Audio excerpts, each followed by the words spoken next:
All right, so we're out here, day one, Wyoming, reduced price elk hunt. This is a great hunt for someone just trying to get into it, or like someone like myself who wants to save a few bucks but still wants to go elk hunting. I think this tag was like $280, $300 with the tax stamp or with the conservation stamp, and we got all this. We got out here first day, probably a half an hour before sunrise, and came right where I killed that elk last year, and within probably a half a mile there's a head of 300 to 400 up over on this other side of this pivot. So we're just keeping an eye on them right now this morning.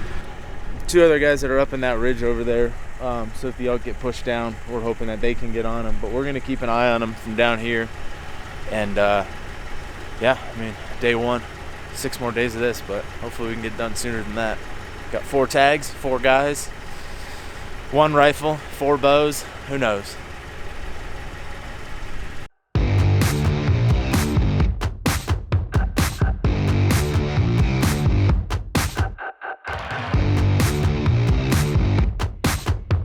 That herd of elk we saw earlier that was close to public land has moved further onto private lands, and they're actually in between 2 chunks of state land right now. And we got the spotting scope on them, and none of us have bull tags, but there are some nice bulls in here. There's at least 3 really good 6x6s, but there's quite a few. So we're just kind of pitched up off the side of the road right now, just watching them, waiting, seeing which way they're going to move so we know which piece of state land to go to. It's windy.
Sit out here and watch those because we do have a rifle. And then Sam and his brother went this way further onto the public land to see that if they can find the rest of that herd.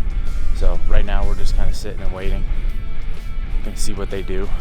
It's kind of windy. The wind's in our favor, but it's really windy in general. So they might just bed down for a while and wait till the wind picks up, or wait till the wind settles down.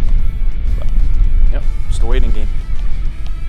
Well, those elk are still on private, and they're actually moving further into private. Sam, of all people, thought he could take his bow during rifle season and walk all the way through this field and sneak up on them and maybe get a shot at one.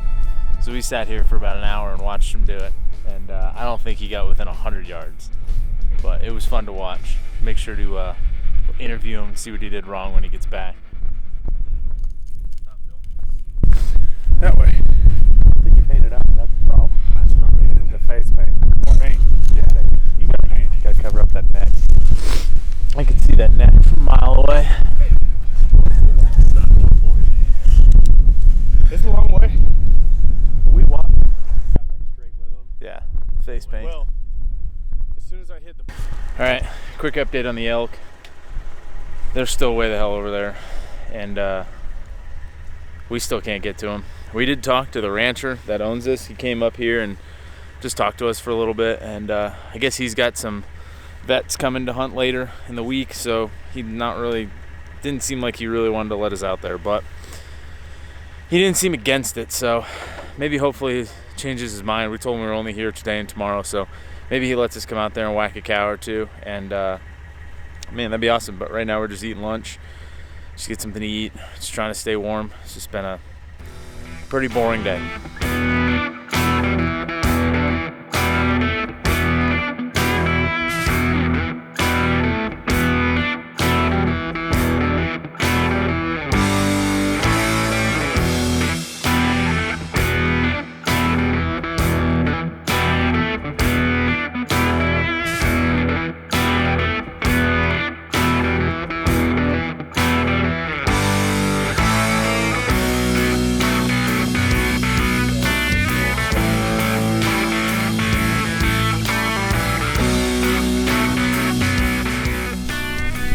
Alright, new plan.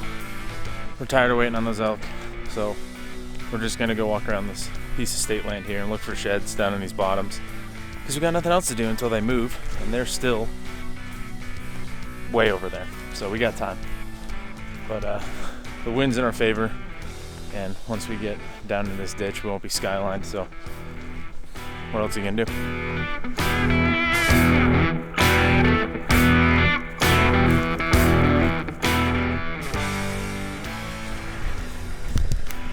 All right, here we go again. Day 5. This is whatever this is. This is the last day.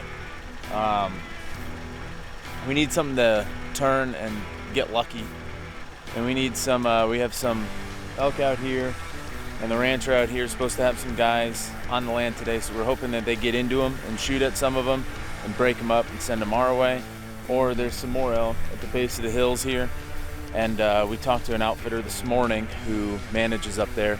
And he said that he's got some hunters in there going on a cow hunt. So hopefully if they get some shots in, it'll break the elk up and bring them back out our way. So it's just playing the waiting game again, man. We don't really have much land to hunt around here, and it's kind of postage stamped everywhere, and that's just a part of it, and it sucks.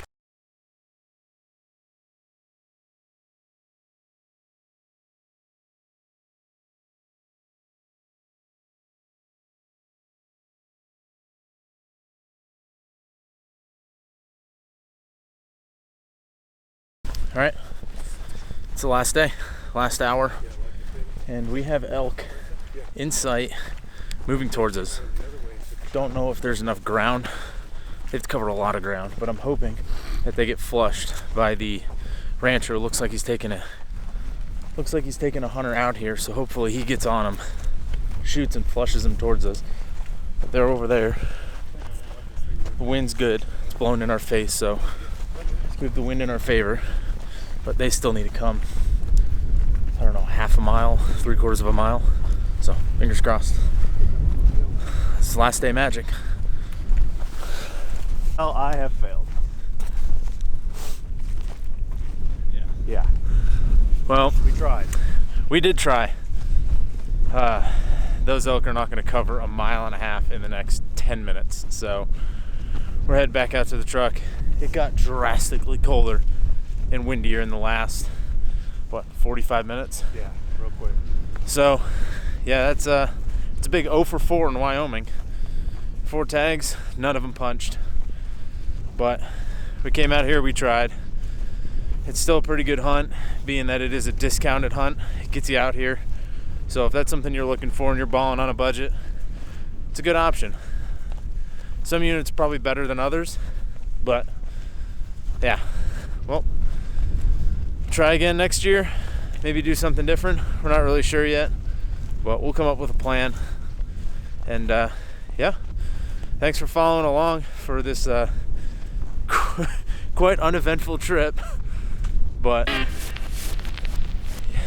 I think this is where I say like, comment, and subscribe down below. So until next time, I'm Jeff Cordero. See you out there.